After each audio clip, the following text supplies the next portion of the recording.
Hello and welcome to the Lund University International Podcast, the podcast all about living and studying at Lund University in Sweden. Today we're diving into how ideas become innovations and how Lund University supports students on that journey. First, we talk to Peter Franck, innovation developer at LU Innovation, Lund University's innovation office. He will explain how LU Innovation guides students and researchers through the early stages of exploring and verifying their ideas. Whether you've got an idea or just want to hear how innovation happens at Lund, this one's for you. Then, in part 2, we're joined by Julia and Erik, who are part of the team working on Nepri, an innovation project born at Lund University that is trying to change how we detect and quantify plant diseases, which can allow farmers to manage diseases early before they lose crops. Their journey with Nepri began when they were both master's students, with Erik joining as part of his thesis project in engineering nanoscience looking at microfluids, and Julia focusing on plant pathogens and biology. Today, the project has received over 40 million Swedish crowns in external research funding, and both Julia and Erik are pursuing PhDs while also working on developing Nepri into an innovation that could revolutionize farming and make it more sustainable. But we'll start by talking to Peter about how Lund University can support students and researchers developing their insights into innovation. Peter, welcome into the studio. Thank you. Can you tell us a little bit about your role and walk us through what LU Innovation does and also what you do as an innovation developer? Yes, so I'm working as an innovation developer for LU Innovation. So we are the innovation office and the center of the free support that is available to all students and researchers at Lund University. And it's available for all those who want to in some way has knowledge and research results that they in some way want to take out in society and make a difference and then maybe become an innovation. And as an innovation developer then, I am really the coach. I'm trying to help you along the way and be someone to talk to and give advice on what you can do next and maybe what you should not do next and really understand what can be good to understand in order for getting closer to become an innovation and enter the market maybe. Fantastic. So I like how, I introduced you as developer, but then you kind of hinted that you're also a kind of coach as well. Yeah, sometimes it's a very common question to explain what is an innovation developer, because it is sometimes innovation coach is easier to explain it, but we're really trying to help you along the development. I mean, getting from an idea to out in society. So we are helping you along that way. But of course, in many parts of that is giving advice and that kind of thing. And then it's, of course, a bit of coaching. Fantastic. I'm sure a lot of international students out there who are listening to this are feeling inspired and reassured to know that Lund kind of provides innovation developers and innovation coaching. So how does LU Innovation support students and researchers who want to explore the potential of their ideas or research? In general, there is, of course, a lot of focus on the advice, and that we have a lot of experts within different fields so you can get knowledge and better understanding in fields that are important when you are developing an innovation. And that can be everything from how can you finance it when you want it to become an innovation, and a lot related to patents and intellectual property, which is often a very common question that we get. If you have discovered something and now this is something I want to patent, how should I do that? So then we have experts within patents within LU Innovation, and we're also having experts within how to extract innovation funding and that kind of things too, in order for really getting your idea to the next level and out in society in different ways. What's the first step someone should take if they have an idea which they want to develop through LU Innovation? Generally, the first thing we ask everyone to do is really write it down, because that is really, when you have an idea, it's something, sometimes you think that you understand exactly what it is that you want to do. But when you then get that paper in front of you and try to explain it, that is when it's really a good learning to understand that you need to explain this to someone else. So actually, that is the first thing that we want you to do. And of course, we have different methods and different tools that you can use in order to explain an idea and make it more understandable for people that is not an expert in the field that you're developing an idea in. Well, the two guests that we have here today, in addition to you, of course, Julie and Erik, they joined a research-based innovation project as master's students at Lund University. Is that typical? I would not say that it's typical, but it's not uncommon either. Because, of course, we have projects that are only students that have an idea and maybe they want to create a startup in something that they have learned along their studies here at Lund University. Or we have researchers that have maybe done some research and found some interesting results that they want to take out in society. Mm-hmm. But the project Nepri, of course, is when it's in the interconnection between that. And then master thesis is, of course, a way where researchers and students really collaborate together. And sometimes that leads to innovation projects. Fantastic. So I'm not sure if you can actually tell me the exact number of or statistics based on who's working with LU Innovation, but is it more students or researchers, PhD researchers, bachelor students, master students? I'm curious. In general, there are more students than researchers. Generally, we say that we have a few hundred students coming to us each year, and where we coach them along the journey, and roughly 100 researchers each year. But it is a lot of students at Lund University as well. Yes. So there are a bit more than the researchers. Nice. Well, it sounds like you have a lot to keep you busy personally as well. And what difference can students make in this kind of project? And I mean, Lund University is a very broad university in the sense of what kind of studies and research that is done here. So, of course, it's very valuable to have this broad range of students that can contribute in many different ways to the projects.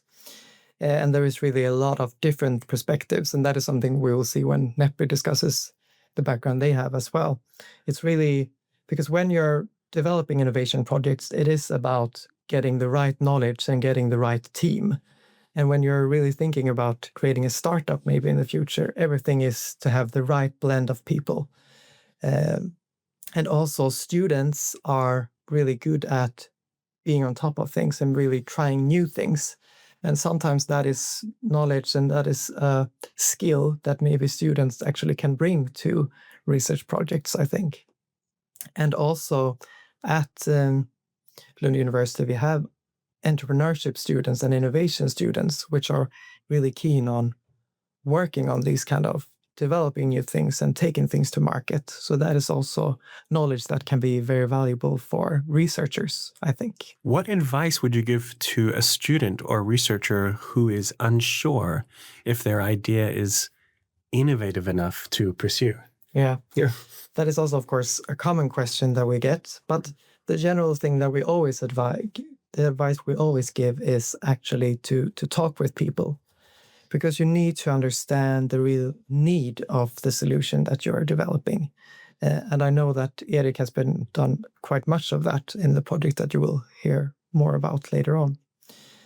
Because there is sometimes you can feel a bit hesitant to talk about your idea because you are thinking, oh, this is something I should keep a secret. But really, when you're speaking with potential customers, you should focus on actually understanding their problem rather than explaining your solution to them. So that is actually to early on try to speak with customers or partners or people in the area to understand if the solution you're developing actually could solve a problem. That is really valuable advice, I think, at least. Words of pure gold spoken here on the Lund University International Podcast. Now we got a glimpse of what it's actually like to be coached by you. If a student wants to reach out, how do they do that? generally you can contact us on LinkedIn or on our web page is probably the best. There we have a general email. You can always contact us. Thank you so much, Peter. Thank you. This was very, very insightful. And moving on from what an innovation developer or an innovation coach does to talking to two project members from Nepri. Julia and Erik, nice to have you in the studio as well. Thank you. Could you please tell us about yourselves? Thanks for having us here. My name is Erik. I studied here at Lund University when I did my bachelor's and master's, where I did engineering nanoscience, looking at, well, it's quite broad, but looking both at physics and biology and chemistry, but on a small scale, micro and nanoscale. Then I did a second degree as well here in management, and the combination of this led me to today. I'm working with Nepri since about 3 years back, and through this now I'm also doing a PhD at the Department of Biomedical Engineering. And I've been working with Julia since the past 1.5 years. Something like that, yeah. So I am Julia. I started my studying actually at engineering also, but I changed after a year to horticulture at SLU, which is the Swedish Agricultural University in Alnarp, close to Lund. And I did some courses here, but when I started my master's thesis, I came into contact with Erik Hammar, which is our supervisor and the lab leader. And the group leader. The group leader of our research group. And that's kind of how I slipped into this path. And I can add as a comment that I always get a lot of questions what a horticulturist is, which is my title. And I usually like to explain that as a plant biologist with a focus in growing systems for horticultural plants, which are then plants that need extra care as compared to agricultural plants. Please tell us about Nepri and the problem which you're trying to solve. Nepri is, as we kind of described before as well, it's a research-based innovation project which is trying to solve some challenges within agriculture. Today, agriculture is facing quite many challenges, even though it's been around for eternity. But we're facing problems with protecting our crops from diseases. But we're doing this by applying tons of pesticides across large areas, full fields, which then usually runs off into the environment or to our food, causing harm to both ecological systems and to our human health. While we're spreading all of these pesticides, we're still losing about 20 to 40% of our total crop yields due to pathogens or due to plant diseases. So this is an equation we don't really understand, and we're trying to push this into a better direction. So we're trying to enable this by actually finding the agents behind the plant diseases. About half of all plant diseases stem or live in the soil as microbes, bacteria or fungi. And we are trying to develop new methods or tools to be able to detect these pathogens before they cause harm to the crops. Okay, so how does Nepri's technology work in simple terms for our listeners? And what makes it a game changer for sustainable farming? So the technology and research behind this startup is based on research that has been done for about 10 years by Erik Hammar, who we previously mentioned, and Pelle Olsson, who comes from a background in nanotechnology. So we work with something that are called soil chips, and that basically acts like a window into the soil. So the basic idea is that they mimic the natural soil structures. So the microbes in the soil can kind of live into this little window, kind of how they would act naturally. And because it is a see-through material, we can kind of see how they're actually interacting and behaving. So the idea here is that we can customize these chips to kind of attract the pathogens. And when we have attracted the pathogens, we can, through image analysis and AI, detect which pathogen is present, where it is present, and how much of it is present. So the idea here is that we can much easier and quicker determine where, how much, and what pathogen is present within the soil, so we can easier help the soil and plants thrive. Generally, when you talk to a research audience, people are asking us why not use DNA techniques. This is not very viable for average farmers. It's very, very expensive, and the results you get might not. You need a bioinformatician usually to help you understand them, which is the average farmer is not a bioinformatician. So we aim to produce easy access to this, which you can get an easy notification in the farmer's phone or however you want to be able to then better plan how you want to minimize the pathogen spread. Erik, could you tell us about how you started working on the project?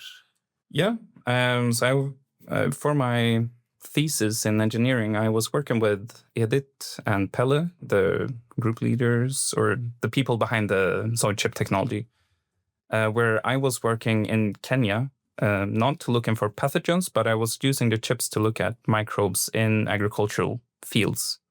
There I worked pretty closely with the farmers there, and I saw firsthand how they were struggling with. They saw their crops were harmed or were sick, and then after this they applied pesticides to the crop to try to save them. I sat there looking at my chips and thought, isn't this what I'm looking at inside of my chips? And thought, maybe there's a better solution to this. So then while doing my thesis, I also contacted Lund Innovation and started this journey together with them to see if we could develop something here to take this research tool forward to try to apply it for more broad societal problems. So then, with the help from both the researchers and the innovation department, we could start to, as Peter said earlier, talk to farmers and understand how they are experiencing this problem and try to define, is our idea of a solution, is it valid, or how can we change it to actually solve the problem? And Julia, could you share how you got involved with the project? So, like I said previously, I did my master thesis with Edith Hammer along with some supervisors from my previous university, SLU. And I did a project of my master's, also not focusing on this, but I used the chips to kind of look into the soil interactions and measure the microbes. And as you do after you do your master's, you're looking for a job. And then after one of my meetings with my supervisors, which I was very scared about, because when you're working with researchers, there's always, you can do a lot better in every single way. So I went to this meeting kind of scared, and everyone said everything was great. And then afterwards, Edith called me and said, Julia, I might have a job for you. So I was very happy. This is a very good day. It's a very good day for me. And I kind of joined in that, kind of slid my way in, and then started working with the pathogens, which is something I've always been, I wouldn't say I look kindly towards them, but it's something that interests me a lot. And I started working with soil and microbes kind of at my bachelor thesis when I did about dill cultivation and different pathogens there. So that's kind of how I joined. Nice. And that was super helpful because Julia was the expert on pathogens and soil, which really was needed for the project. I'm happy to hear it. And Peter, now you can chime in as well. Could you tell us a bit about the journey from an academic project to an innovation initiative, including the coaching you received from Peter and his colleagues at the Innovation Office? Well, as I kind of touched upon earlier, this wouldn't really have been possible without the help from both the researchers and the innovation department.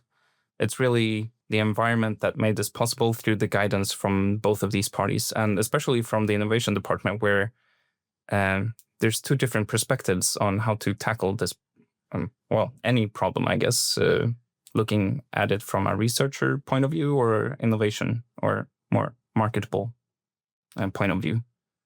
So it was very valuable to have both of these guidances or insights from both perspectives, and both all the help, but also connections and also some money to be able to spend time working on this.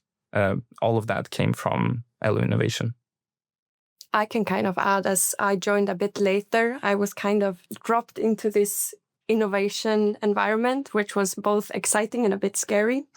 And you have to put on your little entrepreneur hat, which maybe was hidden deep inside my pocket. But the LU Innovation has really helped us and has helped me learn how to think about in this situation, and has also given us a lot of fun opportunities and how to connect to people, and also just whenever we're applying for money, help us fine-tune the ideas and make it more good. Because from the innovation perspective, research and innovation is not two completely different things, but many research projects that has more focused on applying technology in society, then the innovation aspect is an important part of an application. And that is where I think LU Innovation has been able to help a bit, that as a researcher, it is important to understand, but how will we actually get this out in society later on? And to have that in mind, as Erik and Julia now has had when they're writing proposals, has hopefully actually strengthened the application and strengthened the research itself. So that is why I hope this is a good example where you really can see that research and innovation is something that can happen simultaneously in different tracks. And all the market research that Erik did previously also identified a gap where, we have this technology, but we also do not have these aspects that is what the farmers actually want. And then you actually need to do more research. So in that sense, it is really connected. Erik and Julia are nodding. Yeah, it's been super helpful to be able to, as Peter described, define this gap and to define where we are heading with the research, to be able to get the research out there as well.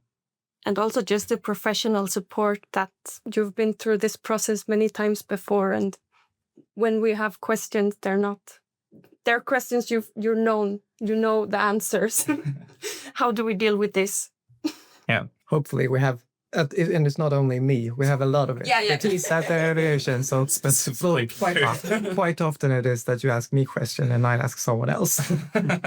But you know how to ask. Yeah. Well, we get the answer from Peter. So. Yeah. Peter's all-knowing. I can see that you three really work well together. And Erik, you were a runner-up in the Future Innovations Award with this project back in 2022. What is the award and how did that experience help you to take the idea to the next level? Yeah, this is really on the same theme as we talked about now. The award itself is something Lund University, together with Sparbanken, a local bank here in Sweden or here in Skåne, does every year for both students and researchers, where innovation ideas are being presented to a jury and then to the general audience. And if the jury finds that your idea is valid and good and marketable, there's a big competition and a prize for this as well. And for me, this helped me very much when not just actually being one of the winners, but also just the process of applying to this competition. That was more invaluable for me. The prize money was great as well. That made it possible for me to continue with this financially on a personal level. But the support I got to actually build a pitch and everything that's included with that forced me to talk with farmers, define the problems, and be able to communicate how we're gonna solve this and how this is gonna be applied. A pitch is a great tool to build everything you need for your solution and be able to communicate it in an effective way. And that was super valuable, which this competition really, in some way forced me to, but it was super valuable along the way. I'm curious about some of the challenges that you've faced as well. So what have been some of the biggest challenges moving from concept towards real world application? We have been working mainly in the lab right now, and it's always hard to kind of, how do we then change it from a lab setting to a real world setting? And this is always something we have in the back of our mind, because even if the project or whatever we're working on is not ready to be converted into the field, it's something you have to keep in the back of the mind or your mind. And there's a lot of problems with that. Like there's a lot of things to be solved, and you can't really solve them until you get to that stage. You can't solve how you will do something specific in the field when you're working in the lab. That's something you need to tackle later on. But it's still something that will sit in the back of your mind.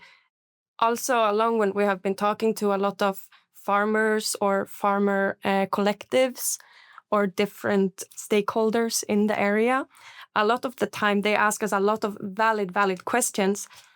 But that, again, kind of takes you a step back and like, what is the plan? I think it's very valuable, but it's also can be kind of hard because you don't have the answers yet. And they're saying, but how will you do this? Like, that is to be determined. Okay. Which is kind of, can be hard to face, but it's also something that you kind of learn to just throw it in your backpack. And it's a question for later that we will have to tackle. And right now, because we have gotten a lot of money, which is very good, we have a lot of time now to actually develop these ideas and bring out the questions later on from the backpacks and say, now it's time to tackle this problem. So it's good now to know that we have the time to do this and follow through and not just rush through it. I must just say I'm really happy about the backpack, that you keep them in the backpack so you can take them out later on, because that is otherwise something that as a researcher, it's easy to just say, but this is not relevant for me as a researcher. But to listen to that kind of feedback and understand that this is something that we need to take into account, but maybe not right now, but that you have it in the back of your mind might actually influence the different decisions you take. And maybe then it will be easier to actually go to the market later on. Yeah. So I think that was a very good reference. Maybe it's actually a Google Doc. Exactly. Google Doc digital backpack. But it sounds better. Keep it secure. But yeah, and I think it's very valuable that we, both of us and also with the researchers we're working on, have very different backgrounds. We always challenge each other. Yeah. But we haven't thought about this. Exactly. So we come in with different perspectives of when discussing problems or solutions, which is super valuable because then Julia will say something brilliant about how it actually works in the soil, which I never knew. And you will say something brilliant about how we cannot customize it fully. Yeah. So as I mentioned earlier, the project has received around 40 million Swedish crowns in external research funding and also joined a major research consortium. So what has that support meant and how has the project evolved? The funding makes us survive, right? We can continue doing our work. But it's not only the funding. The funding also comes with the research consortium, which means that we gain even more expertise on topics which is necessary for us to be successful. So now we're working more closely with the Swedish Agricultural University, SLU. We're working more closely with the machine learning or deep learning experts at LTH. And they are now officially a part of the project. Yeah. And we can not really, but almost. We can try to call them and see if they pick up. They're still researchers. Yeah, they're busy.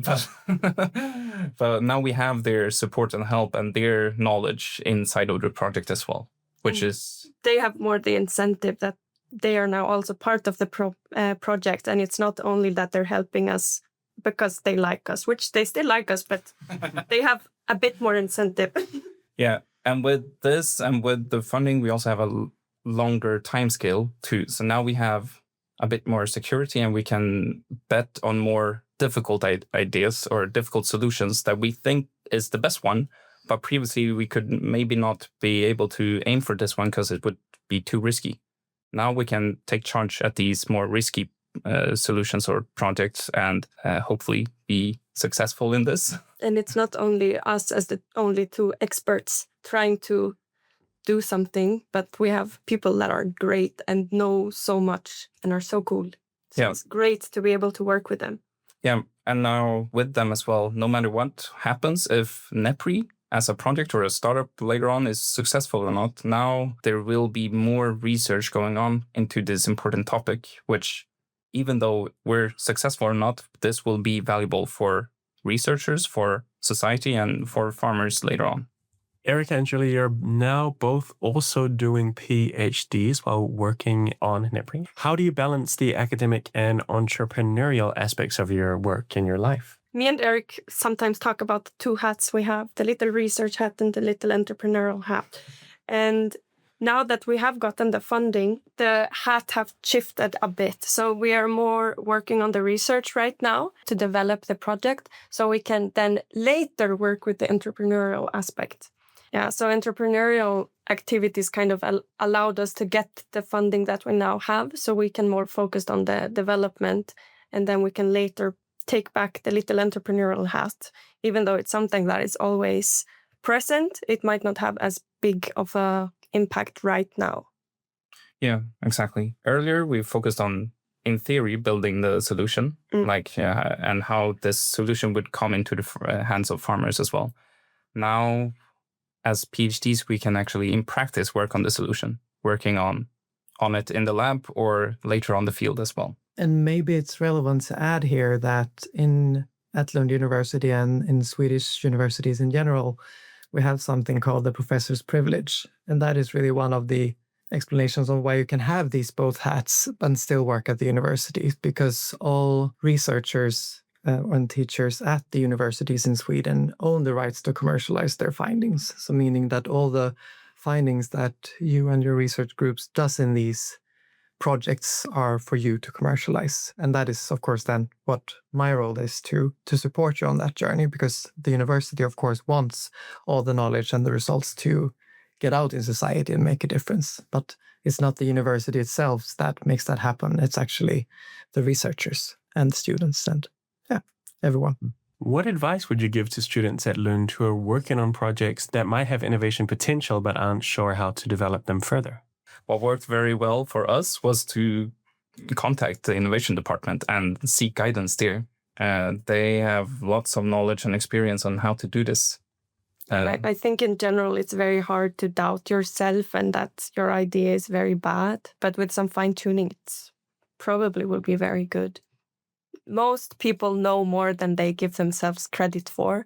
You become kind of blind to your own work and your own knowledge because you are in your own field. So you think this is just general knowledge. And then, as we touched upon earlier, talk with relevant stakeholders. Or if you're building a solution for us farmers, go out and talk with farmers.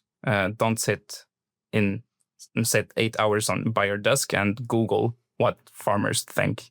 It's way easier to just talk with a farmer for an hour and get more precise and accurate results instead of trying to theorize what they are thinking and feeling. Yeah, and don't be afraid to then look a bit stupid and ask stupid questions, because most likely they're happy to answer you and your question might not be stupid. Thank you all so much for coming in today. It's been an absolute pleasure, and it's been very inspirational to talk to all three of you. And I know that our listeners, our future international students, and probably a lot of current international students are feeling very inspired. So thank you genuinely. Do you have any final words of advice or inspiration for our listeners? Dare to reach out and talk to people. I think that's very valuable, and kind of how you both develop as a person and also an academic or researcher or student. Yeah, if you have an idea, or if you're coming here to Lund and to study, that's great. If you have ideas besides of your studies, that's also great, and dare to build on this idea. Yeah, exactly. And also as a student, to work on your own ideas is actually something you can do with quite limited amount of risk. So it is actually a good opportunity to investigate these things, because you still have your current role as a student, but you can then look into these aspects on the side, and maybe you find it to be something very promising, or the worst that can happen is that maybe it doesn't. You don't find the amazing thing yet, but then you have learned something along the way. Yeah, and the LU Innovation is just a support, no charge. Exactly. Abuse them. There you go. That's the piece of information we're looking for. Erik, Julia, Peter, thank you so much for today. Thank you. Thank you. It was great. Thank you for listening to this episode of the Lund University International Podcast. If you're interested in learning more about Lund University, you can go to our website, lunduniversity.lu.se.